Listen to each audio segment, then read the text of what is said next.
Upping your life and moving to a new part of the world is a tale as old as time.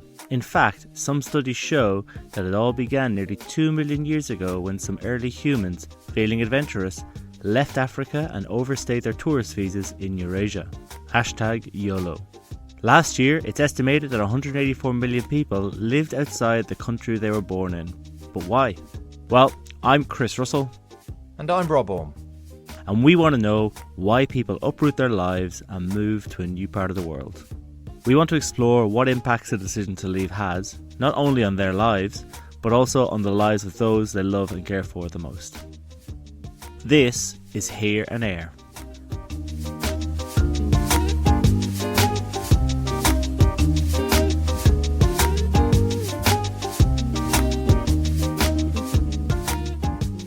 Hello, and welcome to episode 1 of Here and Air, a podcast about why we leave. I'm Chris, and I am currently broadcasting from London, England, and I'm joined by my good mate Rob, who is down in Sydney in Australia. Hello, mate. How are you? Hello, Christopher. What's that? Well, how are you? Great. Good, mate. That's I've leveled up. That's great. Mate, that's impressive. Excited to Well be done. here, mate. Well done, you. Excited to be here. Well, mate, we're very happy to have you on the show for episode 1. Which is going to be about why we started the podcast. We're going to start right at the beginning here, mate. Why did we want to make a podcast about people moving around the world and living in different parts of the world?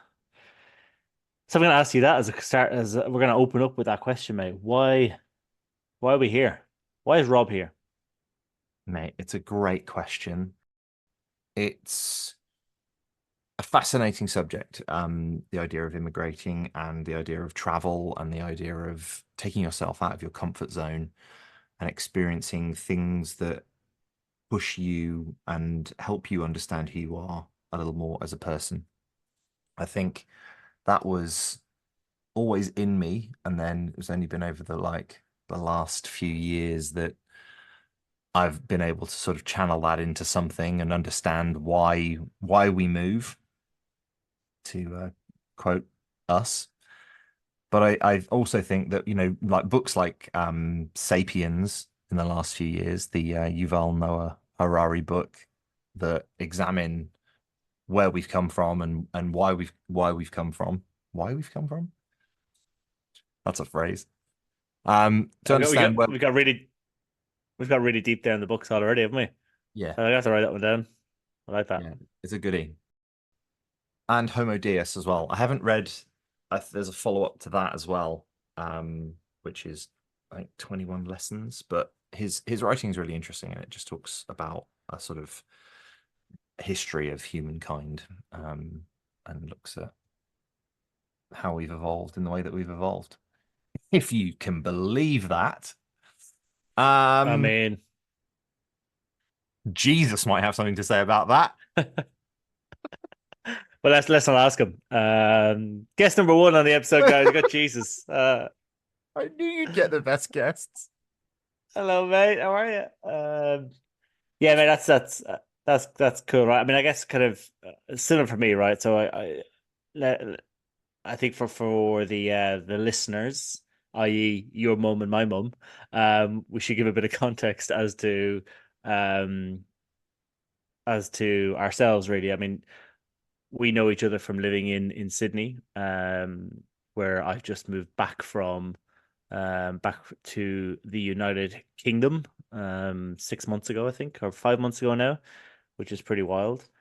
And I think for me, I've done quite a bit of traveling and living in different parts of the world over the last 15 years, originally from Mullingar in Ireland, Lake District, home of Niall Horan and Joe Dolan. If you know, you know. Ireland's most photographed statue and Ireland's longest bridge. It's a bridge over a field, but it's still the longest bridge in Ireland. How long is it? I don't have the exact numbers in front of me. I wasn't expecting a follow-up question there. But I'm sure someone can Google it. Devil's And in the detail, man. Devil's in the detail. it is a field, that's all I know, and it's the longest bridge in Ireland. It's about two rivers width. We only have the small rivers now in Ireland. But anyway, I guess having lived in Australia for 6 years, and then moved back to the UK, I think I just became um, really kind of interested in why we actually do this thing because it's quite a hard thing to do. Moving around the world is quite a hard thing to do. Opening your life is a challenging thing to do, and I think moving back from Australia in my mid 30s has probably given me some more. I probably thought about it and thought about the challenges and thought about the things that I was going to miss out on and um, thought much more broadly about it than perhaps I did initially when I moved out there in my late 20s or when I moved to the UK first. And you're kind of just you're focused on the adventure and you're focused on this. You're Mm, very narrow minded and you're looking at this one thing and you're going to go do this. Um, so for me, that's kind of I think that's kind of triggered some thinking and a desire to understand it a little bit more, and to kind of get into the nuts and bolts of exactly why we do this to ourselves and why so many people around the world do it. Why don't we go back to the beginning, mate? Why don't we start with young Robert, fresh out of the womb. He's living in somewhere in England. Uh, you now live in Australia. So you've lived in Australia for quite a while from what I know. Why don't you give me some of the details on that and the decision making process that brought you to where you are? yeah. So I think because I never really felt like I had a quote unquote home in the UK, which is where I was born. My parents lived in West London for a number of years, and then when they got divorced, my mother went to Worcestershire, home of Edward Elgar and the Source, and my father was in Reading, and I basically split my time between the two of them. And then, unfortunately, Worcester's quite a small city, and as such, young Robert had aspirations of going to the big smoke and getting out as soon as he could.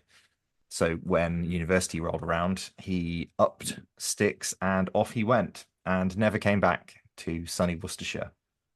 And since Where did you then, go to uni? King's College London, sir. Oh, so you went far then, did you? You really stepped outside your doorstep there.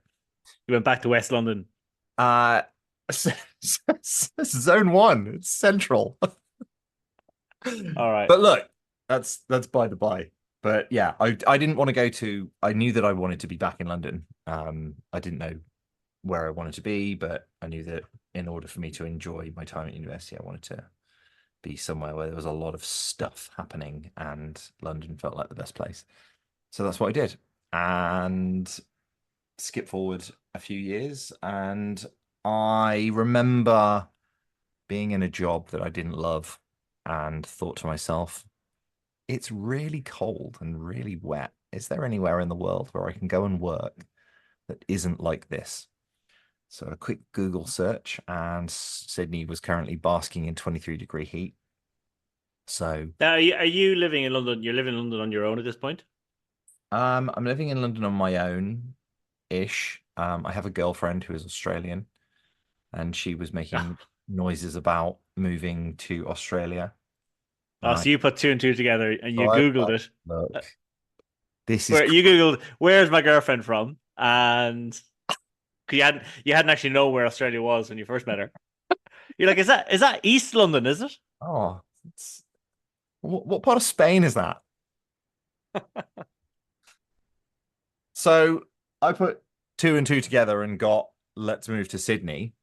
And yeah, we were supposed to go traveling around Asia. I got quite sick. That wasn't fun. So came to Australia early, arrived on the now quite contentious Australia Day 2011, 13 years ago. And How very Captain Cookie of you. Did you arrive on a sailing ship up Sydney Harbour as well? no, I arrived on an Air Asia flight. It was quite less dramatic, but I didn't realize that it was Australia Day, so I wondered why everyone was off because I didn't realize that everyone had a national holiday. You just think, Jesus, they love Australia here, don't they? They're all walking I around in love fucking Australia Australian here. flip-flops and Oh, the God, amount they're very proud of their nationality here. Where did you say you landed? Sydney, Australia. Oh, you landed in Sydney. Yeah, yeah. Okay. So, And how skip. was that? That was great. That was great. It was the first 2 years were a bit of they were hard. They were really hard. Being away from everyone in London, feeling like you were missing out. Um, family missing you and letting you know that they missed you. Work was also quite problematic during that period of time. When you, I don't know if the rules are still the same, but when I arrived, you could only work for one employer for 6 months on the working holiday visa. So that meant jumping around basically between agencies. So my job day to day is to write words for people who'll buy them. And that was quite problematic. And a lot of companies wouldn't sponsor. And so therefore I went to about 3 agencies in the first year. And then I thought I'd found an agency that was going to sponsor me, kept me on the dangling on the line for about 6 months. And then with 6 weeks before my visa was up, they turned around and said, yeah, we're not sponsoring you. I was like, oh, great. Thanks very much. Did you have Uh, to go to farm work? I didn't. I didn't. I basically was like in a bit of a tiz about it all. Phoned my dad, phoned a few people, had a whinge, and then I was like, right, I've got two choices. I'm either gonna gonna find a new job and they're gonna sponsor me out the gate, or I'm gonna go home. And I didn't want to go home, so I went pretty hard. Sent my email to every creative director in Sydney, I think, and thankfully, there were a couple of bites, and I found an agency that were willing to sponsor out the gate. So it was kind of a huge turning point in being here because without that, I wouldn't have, wouldn't have been able to stay for as long as I've stayed. So I mean, feel very fortuitous in that respect. And yeah, now there've obviously been many, many years that have rolled by. We've been through a pandemic, and all through that, I think it's been difficult. Like my sister has had two children in the time I've been away. My mum has been through breast cancer and chemo. My stepfather's had pancreatic cancer and beaten that. So it's all been happening, and it's hard when things like that are going on around you, and you're just living in your sunny beachside town. So yeah, it's been an interesting one. it's Yeah, it, mate. You could honestly do a whole podcast, I reckon, on just people's expats' stories in Australia with visa problems.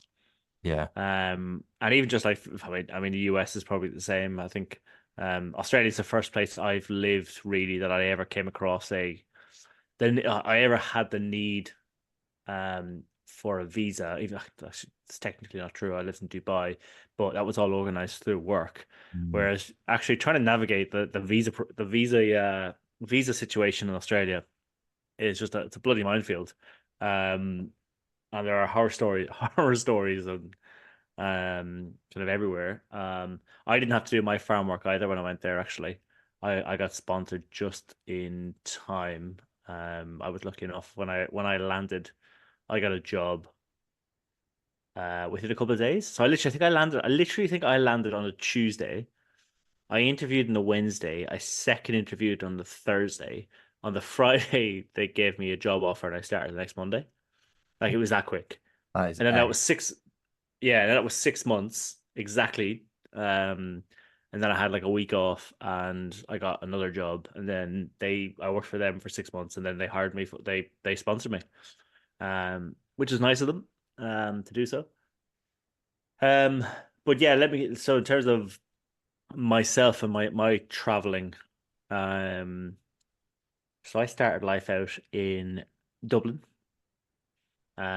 Before when I was about 10, I think we moved to the countryside to Mullingar or to Ballincarrigy, best village in the Midlands of Ireland.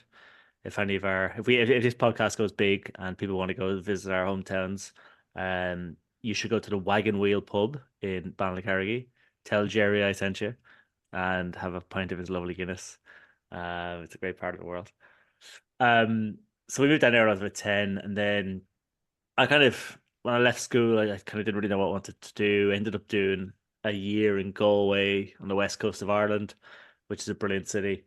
And then went to Scotland. I went to university in Scotland randomly. And that was kind of inspired by a couple of things. One, at the time, so this is like 2009, the arse had fallen out of the economy of the world.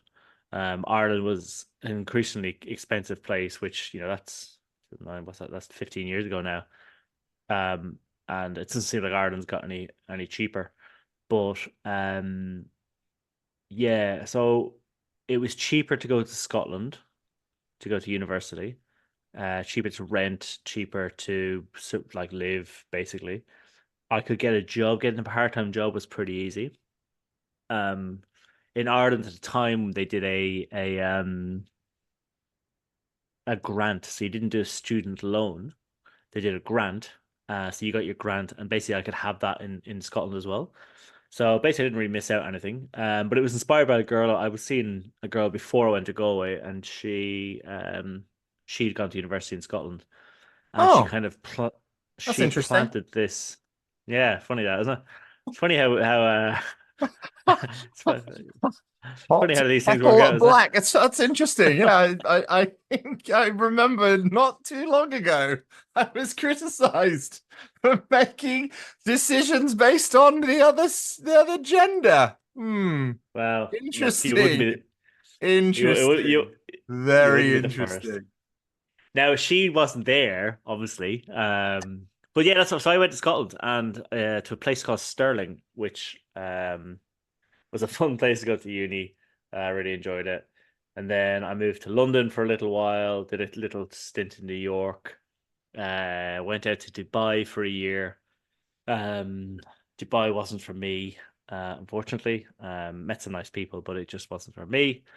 And then I jumped, skipped, and skedaddled to the east coast of Australia. It was actually funny because I had never had any plans of going to Australia whatsoever. Um, like it was just never on my radar. It just seemed really far away, which it is. Um, but I went on holiday there when I was in Dubai. I was living in Dubai, and I did a 3 week holiday in Sydney and Melbourne. And I literally remember we were the first plane that landed in Sydney in the morning. We actually had to circle the coast because we were so early, and we landed at like I want to say 5 a.m., but I don't know. We landed like it was still dark, and it was winter. It was August, and we landed. I got picked up. We went to drop my bags off at the hotel, and I was having a bacon and egg roll and a coffee outside the upper bar at 7:15 in the morning to the bluest sky I think I'd ever seen. Looking at the Harbour Bridge, looking at the Opera House, looking at the ferries, and just being like, "Why am I in Dubai? This is just like absolutely brilliant." And it was then I was like, "I'm gonna come back to Australia, so I'm definitely gonna. This is where I'm gonna live." And I went back to Dubai, sacked in the job, landed back in Australia, and spent 6 years there before I decided to sack all that shit off and move back to beautiful, sunny London town. You know, if anything, I got sick of the dolphins on the commute with the ferry really what I wanted was the junkies on the Victoria line. Um, they're just so much cuter. Mate, They they're don't very they don't similar. They're very similar. You're not allowed to yeah fuck them. Like, it's better that you don't put your hand near them because they'll. yeah you shouldn't pet them. I found that out the hard way. Yeah. But you shouldn't pet them. So that was kind of it, I think. Yeah, that's the journey that I've kind of been on. And as I said earlier, kind of I said at the top of the show, I think that's just I've met lots of people, yourself included, and I've met lots of expats in different parts of the world who are, incredibly interesting people that I've met in every kind of place I've been. Um, and at the same time, I know lots of people who've never gone anywhere, Mm. who've never lived anywhere. Um, and it's just interesting, I think, to to look at that dynamic, right? Because I've got two brothers who live in Ireland, and one of them went did a bit of stuff in America for a while and enjoyed it, and probably would have gone elsewhere if it wasn't for the pandemic. But the other one is he's very much set in his life, and he's very comfortable and very happy, and um he has a great life, and he lives in Dublin, and he doesn't. I don't think he's ever going to leave Dublin. So I think it's just interesting to compare the two kind of dynamics. Like, what's the difference between me and him? We're literally brothers, and um, yeah, I think just to understand. So where am I going with this? I think it's just interesting, right? Like, it's interesting to look at why people decide to do this, because it's not something that's inherently Mm. embedded in my DNA. It's not like all my family live in Ireland, but I've enjoyed this in parts, and some parts have been really bloody hard. And I kind of love it. It's this idea, like Mm. I'm here in London. I'm here in London now, but I'm like, what's the next adventure? Will I be back in Sydney at the end of the year? Will I be going to Spain? Will I be going somewhere else? I don't know. Mm. But I think it's a fascinating subject. Yeah, and I don't think we need to have the answers to that right now. Like, I think over the course of our don't want to call it an investigation, but over the course of this podcast, like, we're going to look into that kind of the differences in people. Like, I completely understand where you're coming from with the that kind of itch, that desire, that need to go out and discover and uncover places new, whereas others don't. And I think that that's a really fascinating discussion to be had. And I'm hoping that we get someone on who's perhaps a little bit more scholarly and knows why that is the case. Um, And it's probably worth pointing out at this point, we will have guests. It won't just be me and Rob rambling on. Now, that will disappoint our only two listeners, your mum and my mum. That's fair enough. But we will have guests. But it's really interesting, right? Because I think one of the guests I want to get on, I don't want to spoil it, but it's my mate Jamie's mum. So Jamie's my mate from uni, from school, not from uni, from school. He lives in Sydney. His sister lives in New Zealand. I think he's got another sister who lives at home. Um, and he's getting married to a Brazilian woman in May and I'm heading out over there. But his mum Helen is like this champion. She loves going and visit them. She's got sisters who live in America. But her father never left Ireland. Didn't even go on holiday anywhere else. He lived to like 90, mid 90s. I don't know how exactly, but he never left Ireland once. And I just think that is but like, what a character that guy was. But that's Helen's in the middle of this like spot where on one side she's got kids everywhere and sisters and all sorts. And on the other side, her father's just never left the country. Not even to go to England. I don't think he went to Northern Ireland. I love it. I think it's just that's a fascinating thing to try and kind of uncover as well. I really like that. I love that. Well, we'll look forward to speaking to our third mum of our listenership group in the near future. Now, I want to just rein us in a little bit here. I want to get a sense of, like, before you decided to move on your many multiple shifts across the globe, like, what were your expectations, or did you not have any? Oh, that's a strong question, mate. You've done this podcast and stuff before, haven't you? Maybe once or It's not twice. your first rodeo. It's not your first rodeo. People might not recognize your dulcet tones from your other podcast. Um, Mate, it's an interesting one, right? Because I think it's kind of what I said earlier. I just never thought about it. Like it was just this great big adventure. Every time. So moving from Ireland to Scotland was just an adventure. It was like, holy shit, you're gonna go see somewhere new. And at that point, I was like 20, and now I look back at it, and Scotland and Ireland are not different. Like they're very, very similar countries. But at the time, it felt like a huge culture shock for me and a kind of huge thing to go and do. Um, and then I'll just talk you through move by move. Um, I won't talk about the US because the US was a summer, and that was just, your classic go do a summer abroad in the US.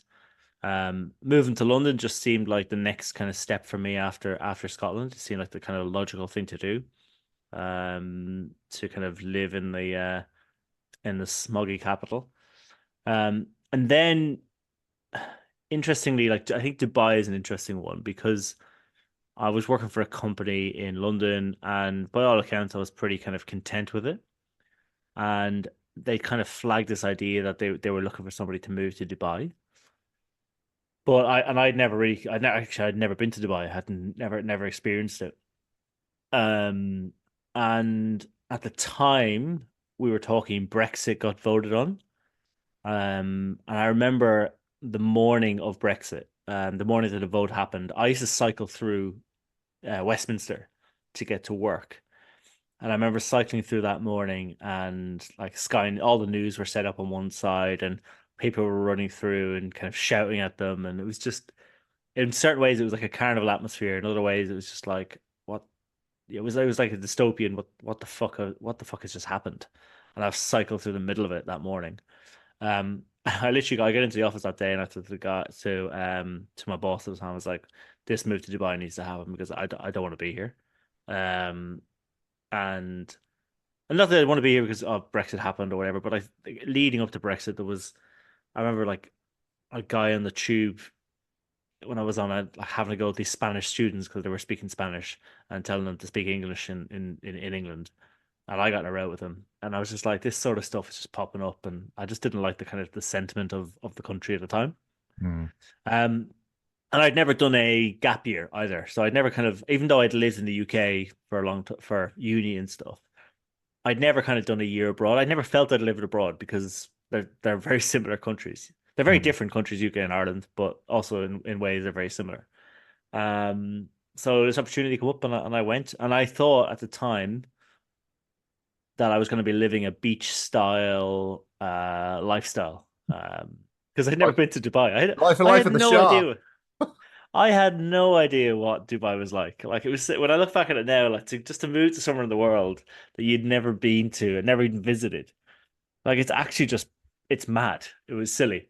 But I was tunnel visioned, right? I was like, This is an adventure. I'm going to go do this." Um, and yeah, I mean, I went out there, and it wasn't for me, personally. I probably because I think I went out there with the wrong expectations. Uh, I thought I'd be on the beach, and I'd have a surfboard at the back of my open-topped Jeep Wrangler, and I'd have blonde hair and a tan and a six pack. I thought that was all going to come. But it was very, very different, and it wasn't kind of my cup of tea. And then again with Australia, as I kind of mentioned earlier, I was tunnel vision. It was like, I'm going to go do this. Fuck it, basically. Why not? I'm in my 20s. Why wouldn't I go and do this? I think what's interesting in all of it is that I never expected to stay. So Mm, when I went to Dubai, I was like, I'll do it for 2 years, 3 years maybe, but it was a block of time, and I'll come back. And then when I went to Australia, it was the same again. It was like I was got a 2 year visa. I'll only stay for that 2 years, and then I'll come back. And then when I came back, it was actually a lot harder than when I came back 6 months ago. It's been a lot harder than I kind of thought, and it's been a lot more challenging than going out. And I don't know whether that's because of the you're young, and it's an exciting kind of tunnel vision thing, or you're coming back on yourself. You know what I mean? Like you're not going like in a way you're not going to the next adventure. You're coming back to somewhere you've already been. And that's what I think, thought a lot more about it. I'm also 35 and you kind of start, I think you're in your 30s, you start to kind of grow roots in places a little bit more than maybe I had in my 20s. So that was the thought process on it all the way through. Well, you mentioned a few things there. Like, I think one of the things that we're going to talk about in an upcoming episode is this idea of challenges. And it sounds like you've been through a number of challenges, but also a number of triumphs. So we'll address those in future weeks. But through that process and managing your expectations, were there any lessons that you learned? Anything that stands out as, okay, this is happening for a reason. This is a significant moment. I need to pay attention to this. I mean, I don't know. I know that I've learned a lot, and I've grown a lot as a human. Like, and whatever happens, I don't regret any of the places I've lived and I've been to and I've experienced. Um, I think trying to just, I think I think I remember landing in Dubai the first time, and I was like, "Yeah, you're not in Kansas anymore. You're definitely outside of your you're definitely outside of your comfort zone here. Like this is new and this is different." And then even though I never had it with Australia. Australia was just like I was like, "Boom, I'm here. Let's do this. Let's go."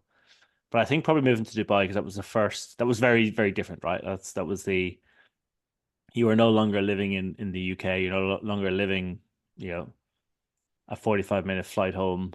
You're now in a different part of the world. And you gotta plan this a little bit differently, and the culture is really different, and the way people kind of act is really different, and you've got to be very kind of mindful of that of the culture that exists there. Um, that was probably yeah. I think when I mean I literally think I landed. I remember landing and getting a taxi to the airport to the hotel and coming by the seeing the Burj Al Arab Mm-mm. for the first not Burj Al Arab, no, that's the other one. Burj Khalifa, sorry, for the first time in the distance. And I was like, yeah, okay, cool. You're somewhere else now. Um, but you learn loads. I mean, you must feel that too, right? You've you've lived in a different part of the world for quite a significant Mm. period of time, and you've experienced a lot of things that probably your peers or some of your peers back home wouldn't have. And I imagine your life would be very different if you'd spent it living in the UK. Yeah, I do. You do ponder that when you're 13 years deep into a country that is not native to where you're from. You do sort of consider what life would have been like had I stayed, the relationships that I would have had, the people that I would have met, places that I would have gone.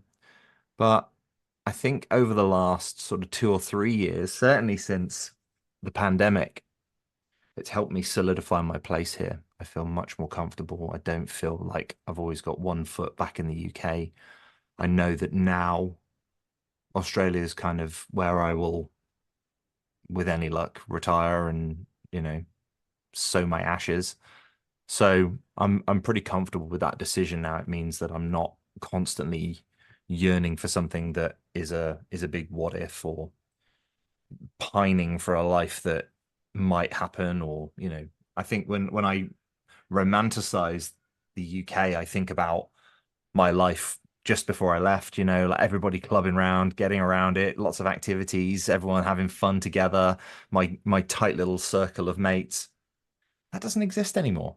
And they've all got their lives and they've all got their little family units and their kids, and the chances for them to see one another are few and far between. So in actual fact, when I go back, it's brilliant. Like it's a rallying cry for people to get together and do an activity together. It means that certainly with my parents, rather than seeing them as an obligation during the year, It means that for, 2 or 3 weeks at a time, it's really intense quality time. And I really appreciate that. And I think it's actually better. Like the relationship I have with them has definitely evolved for some in some aspects for better and some aspects for worse. But I think that I actually like for me and the person that I am, I actually love this setup and the ability to have really good quality time with them. How good is the trip home when you live so far away? Like that 3, 4 week block of time that you're home is so good. It's so good that it's so hard to leave at the end of it. But I remember Yeah. like I think look, I think it's definitely my family's definitely different to yours. In that like we perhaps aren't as close. My family don't like to talk about their feelings, and I want to talk about feelings. So the dynamic is very different. And so that period of wanting and like I like going home because I know what opportunities that presents. I'm close to Europe. I can go and do lots of activities that are in and around the places that I grew up in or used to hang out in when I was in my 20s. So that's the excitement for me. The difficulty is the family part for me. Like it's like, okay, cool. I know that this will be good, but I know it will be fraught with tensions and also fraught with difficulties. And that's, you know, part of the deal with going home to see my family. Now, I don't doubt if I came home to see your family, I'd have a great time. yeah, but I wouldn't. See, I'd be freaked. Yeah, So this is the thing. This is the yeah, thing about families. You're not. It's great to see them, but it's also great to leave them. yeah. It's good. I think when I would do the kind of couple, and I only did 2 trips. It was just 2 or 3, 2 trips in my entire time in Australia. Because of COVID and all sorts of shit that happened. I only did 2 trips back. And they were great. Like I love them, right? I'll talk about family in a second, but just seeing the lads. And I would kind of, couple of friends back home, Nige and my mate Ashley, um, would always get together, and we'd always do stuff. And I'd met mates in the UK who get together with, traditionally come and do a day in a pub in London, or people would fly over to Ireland, and you would get this like 3 weeks of just like seeing everybody, and it was like fun. You're doing stuff every day. And I remember saying to my mate Nige, actually, I remember saying to him, this is brilliant. Like this is so good. Like this makes me want to come home. Mm, And he was like, "This is not reality, bud. This doesn't happen all the time because I've seen you. You live in Australia. I've seen you more than I've seen that guy over there. I've seen that guy because people are busy with their lives. They're doing stuff. They don't have time to hang out. They've got kids and families of their own. So you're the reason that we all get together here. But if you weren't here, we probably wouldn't see each other. So it's like this false sense of like something that doesn't exist, but that's why I think it's so good because yeah, I think there's something quite nice. it's so It's much like fun. you're the glue, like there's something quite galvanizing when you're home, we all get together. And that's quite nice. I don't mind playing that role. But that's because you're like me. You're an egotistical bastard. You just want your ego stroked. You just you you just want to feel important. You're exactly Yeah, like me. that's it. That's it. But the family thing is interesting, right? As well, you kind of you want to see your family, and it's great. Like when I was doing these big trips, like, it's great to see them, but you do get sick of each other. Um, it doesn't take long for you to like just get fed up of people, or people to get fed up of you. I think my brothers probably got a little bit frustrated with me. Just I wasn't here for 3 years, and I just fucking swing back in the door like oldest brother telling them what to do, and they'd be like, "You can get fucked. You haven't been here for 3 years, mate." You make your own fucking tea. Leave the rest alone. Um, it's a kind of like it's a great thing about maybe it's a great thing about family is or the kind of the challenge of families that first you're not alone, right? Everybody has nobody's family is perfect. There's no such thing. We all have our challenges. Um, but at the same time, it's just kind of like it's a great humbler. Like here you are killing it in Australia, like living life, career's going well. you're successful, you think you're cool, you're cycling bikes, you're looking fit, and then you'll go home and your mum will shout at you for where you put your shoes, or she'll fucking complain at you for something, and you're just sitting there going, I am 13 years old again. And it's a great humbler of life. So you're not alone, right? Like families are challenging like that. But yeah, you should come to Ballincarrigy, man. They'd love you down there. It's a great part of the world. We get a couple of pints of Well, Guinness at and some point, I Jerry's. will. I mean, Christmas is looking pretty good. So, open the doors at Christmas time. Oh yeah, we'll have to get you then. Yeah, All right, mate. I think it's probably time to wrap up the episode. I think What a so. fun first episode. I think It we was did all good. right. We were all over the place, but in a good way. I'm gonna be interested to see how you edit out the two of us talking over each other. That's gonna be a fun task for I'm you. not. Um, okay, cool. Well, for those who are at home who've had to listen to that, thanks for joining us on episode one of Here and Air. We shall see you, or you'll see us, or we'll hear you, or you'll hear us next time. Say goodbye, Rob. Goodbye, Rob. Bye, Rob. Hey, if you liked what you heard, give us a subscribe and pop over to Here and Air on Instagram. Say hello. We'd love to hear from you. And scene.